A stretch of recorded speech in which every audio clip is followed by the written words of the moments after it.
కొట్లాడి తెచ్చుకున్న తెలంగాణలో నీళ్లు తెచ్చుకున్న తెలంగాణ పని చేయాలి. మనం 10 ఏళ్ళు అయిపోయింది, కొట్లాడి తెచ్చుకున్న డెవలప్మెంట్ గురించి అడగాలి మీరు క్వశ్చన్ అడిగితే. అంటే రేవంత్ రెడ్డి పాలనలో నీళ్లు నియామకాలు ఇవి అమలు పరుస్తాడని చెప్పేసి మనం అనుకోవచ్చు.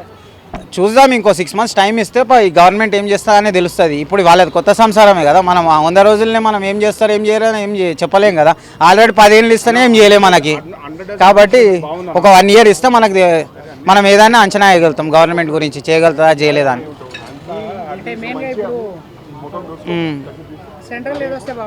సెంట్రల్లో బీజేపీ వస్తేనే బాగుంటుంది, స్టేబుల్ గవర్నమెంట్ ఉంటుంది. కొంచెం లోక్సభ ఎన్నికల నోటిఫికేషన్ రిలీజ్ అయింది కదా, ఇప్పుడు మనం ఉన్న తెలంగాణలో 17 స్థానాల్లో ఏ పార్టీ ఎక్కువ గెలుచుకోబోతుంది, ఎవరు లీడ్లో ఉండబోతున్నారు? యాక్చువల్లీ ఈ ఎలక్షన్స్ వచ్చేసి నేషనల్ లెవెల్ పాలిటిక్స్. ఇందులో మెయిన్గా రోల్ వచ్చేది నేషనల్ పార్టీస్. అందులో కాంగ్రెస్, బీజేపీ ఉంటుంది. రీజనల్ పార్టీస్తోని ఈ ఎలక్షన్స్కి ఎటువంటి సంబంధం ఉండదు. రాష్ట్రంలో ఎక్కువ సీట్లు గెలిచేది కాంగ్రెస్ ఆర్ బీజేపీ, ఈ రెండిట్లో ఏదో ఒకటి. బట్ ఈ రెండే ప్లే చేస్తాయి. బీజేపీ అత్యధిక స్థానాలు గెలిచే అవకాశం ఉంది. అంటే కీలకంగా గత 10 సంవత్సరాలు ఇక్కడ బీఆర్ఎస్ అధికారంలో ఉంది కదా, అది వచ్చే అవకాశాలు లేదంటారా?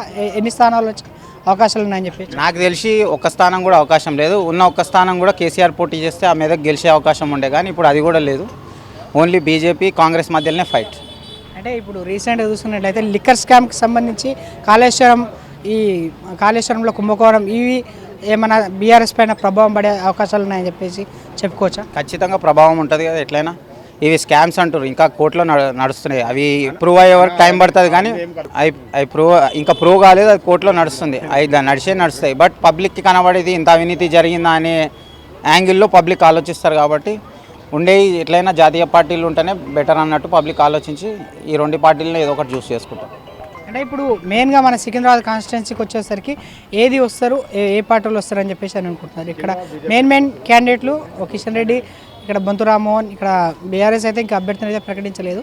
దాని గురించి నేను అనేది పోలింగ్ సరళిని బట్టి అది ఏ పార్టీ గెలుస్తా అనేది మనం డిసైడ్ చేయలేము. అది ఎలక్షన్ రిజల్ట్స్ రోజు బీజేపీ ఆర్ కాంగ్రెస్ ఏదనేది రిజల్ట్స్ వచ్చిన రోజే తెలుస్తుంది. అప్పటి వరకు మనం ఏం చెప్పలేము. అంటే రీసెంట్గా మీకు తెలిసినంత వరకు అయితే ఇప్పుడు రీసెంట్గా లోక్సభ ఎన్నికల గురించి అని చెప్పేసి నాగర్ కర్నూలులో పోటీ చేయడానికి బీఎస్పీ అధినేత ప్రవీణ్ కుమార్ అయితే అక్కడి నుంచి పోటీ చేయడం గురించి అయితే బీఎస్పీ అధినేత ఉన్నాడు కదా ఇప్పుడు మన తెలంగాణకి, ఆయన రాజీనామా చేసిందని చెప్పేసి అంటున్నారు.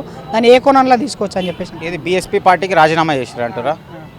ఈ ఏ కోణంలో తీసుకోవచ్చు అంటే పబ్లిక్ నమ్మలేదు. ఫస్ట్ ఆయన బహుజనవాదం అది ఇది అని చెప్పేసి వచ్చి బీసీల వెల్ఫేర్ కోసం కొట్లాడుతా అది ఇది అన్నాడు. ఎవరైతే బీసీలను అనగదొక్కిండో వాళ్ళతోనే పొత్తు పెట్టుకునేసరికి పబ్లిక్ అతన్ని కూడా నమ్మే పరిస్థితుల్లో లేదు. ఓకే, ఇప్పుడు ఇదే విషయంలో మన తెలంగాణలో మన కాంగ్రెస్ ప్రభుత్వంలో రేవంత్ రెడ్డి పాలనలో 100 రోజులు అయితే గడిచిపోయినాయి. ఆయన అమలు చేస్తున్న 6 గ్యారెంటీలు గిట్లా ఇప్పుడు కొంతవరకు అమలు చేసినాం. ఈ పాలన ఎలా ఉందని చెప్పేసి మీరు అనుకుంటున్నారు? ఇప్పుడు ఏం చెప్పలేము. ఒక 1 year అయితే గవర్నమెంట్ గురించి మనం చెప్పగలుగుతాం. 100 days అని వాళ్ళు చెప్పారు, కానీ 100 daysలో ఎవరు మనం చేయలేము. 10 ఏళ్ళ నుంచి చేస్తేనే మనకేం సకా రాలేదు. 100 రోజుల్లో మనం ఏం తెలుసుకోలేం కదా. అంటే ఇప్పుడు